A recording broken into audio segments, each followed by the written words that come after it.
यामध्ये आपण आता मसाले घालून घेऊ। यामध्ये पाव चमचा हळद, 1 चमचा तिखट, 1 चमचा चाट मसाला, ऑरिगॅनो पाव चमचा आणि चवीप्रमाणे मीठ घालणार आहे आणि हे मिश्रण व्यवस्थित मिक्स करून घेऊ आणि पुन्हा 2 ते 3 मिनिटे परतून घेऊ। आता यामध्ये आपण चिरलेली कोथिंबीर घालू आणि गॅस बंद करू आणि हे व्यवस्थित मिक्स करून घेऊ आणि थंड होऊ देऊ। आता आपले मिश्रण थंड झालेले आहे। आता आपण हाताला तेल लावून घेऊ आणि कबाब तयार करून घेऊ। याप्रमाणे छोटा गोळा घेऊन त्याला गोल गोल शेप देऊन याप्रमाणे आपण कबाब केलेले आहे।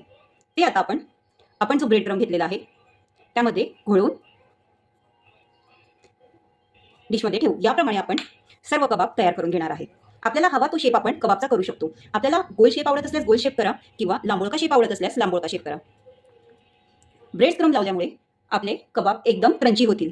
याप्रमाणे मी सर्व कबाब आता तयार करून घेणार आहे। याप्रमाणे मी सर्व कबाब तयार करून घेतले आहे। आता आपण हे कबाब फ्राय करून घेऊ।